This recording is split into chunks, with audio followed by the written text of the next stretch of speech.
Ya, pemirsa, Polda Metro Jaya telah menghentikan kasus dugaan penyebaran berita bohong yang melibatkan jurnalis senior Aiman Wicaksono. Kini Aiman dan semestinya siapapun memiliki hak kebebasan berpendapat.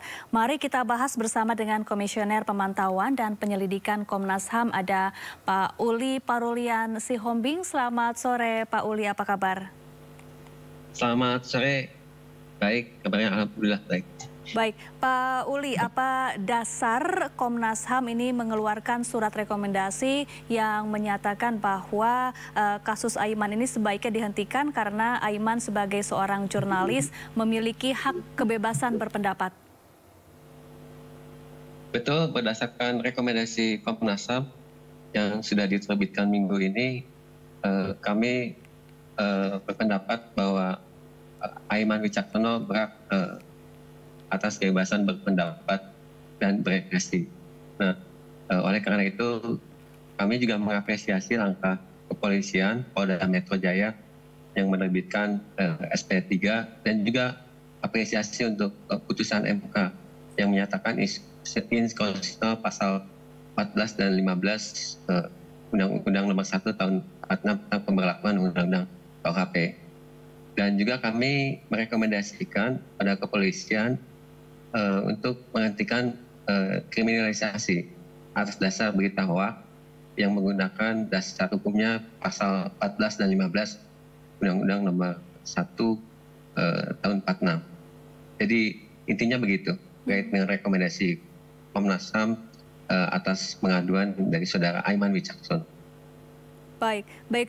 Sebetulnya selama ini seperti apa komunikasi antara Komnas HAM dengan pihak kepolisian setelah tempo hari Aiman Wicaksono juga pernah mendatangi kantor Komnas HAM ya, untuk kemudian akhirnya Komnas HAM memberikan rekomendasi hingga kemudian polisi menghentikan penyidikan kasus ini, Pak Uli?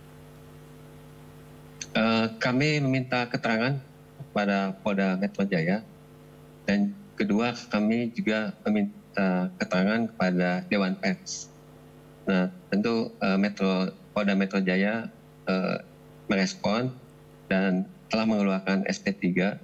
Begitu juga kami koordinasi dengan Dewan Pers untuk memastikan saudara Aiman Wicaksono ini sebagai jurnalis dan berhak atas kebebasan berekspresi dan berpendapat. Jadi kemudian juga kami mengumpulkan barang-barang bukti, gitu.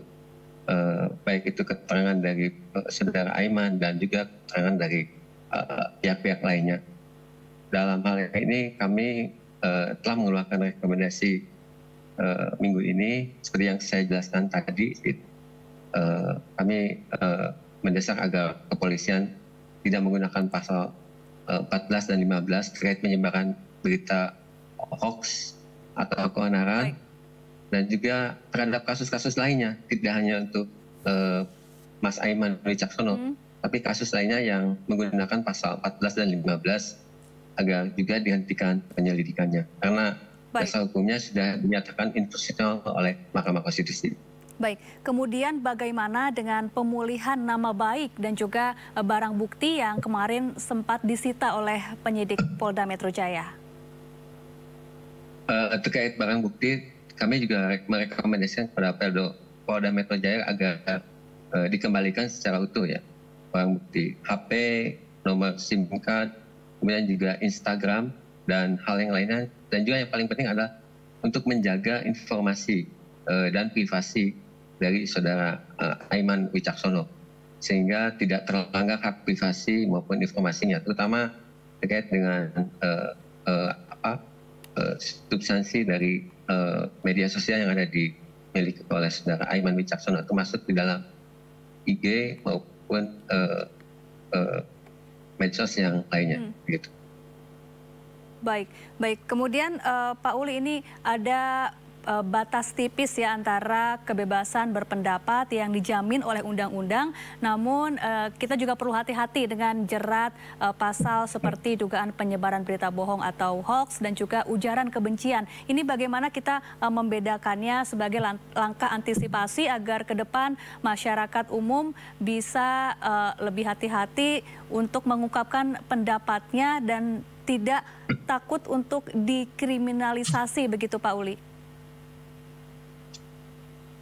Nah, terkait dengan batas-batas kebebasan berpendapat dan berekspresi, sebetulnya sudah dijelaskan di dalam putusan Mahkamah Konstitusi yang terbaru ya. Di dalam pertimbangan hukumnya cukup bagus menurut saya. Mahkamah Konstitusi memberikan batasan gitu terkait dengan kebebasan berpendapat dan berekspresi, khususnya dalam penggunaan pasal 14 dan 15 Undang-Undang Nomor 1 Tahun 46. Jadi ketika masyarakat ada warga masyarakat menyebarkan berita atau membuat berita di media sosial atau media yang lainnya, gitu, tidak serta itu dinyatakan sebagai hoax dan menggunakan pendekatan hukum, penegakan hukum. Tetapi dari aspek yang lain, untuk pembatasannya itu juga harus proporsional dan memang ada kebutuhan, gitu, necessary, gitu. Nah, kemudian juga hal yang perlu diperhatikan adalah terkait dengan alasan pembatasan ini harus jelas, gitu. Nah, misalkan itu terkait dengan hal-hal yang menyangkut kepentingan publik, gitu, kritik terhadap kebijakan negara, pemerintah, tentu itu bukan bentuk dari kriminal, gitu, tindak pidana, gitu. Nah, jadi harus dijelaskan terkait dengan graduasi tingkat level dari berita hoax tersebut, gitu. Nah, ini yang sebetulnya yang Komnas HAM concern terkait dengan Undang-Undang ITE, terutama terkait dengan pencemaran nama baik dan penyebaran berita hoax di Undang-Undang ITE yang baru, gitu. Jadi harus ada graduasi, itu yang juga ditekankan oleh Mahkamah Konstitusi. Jadi ada tingkatannya itu.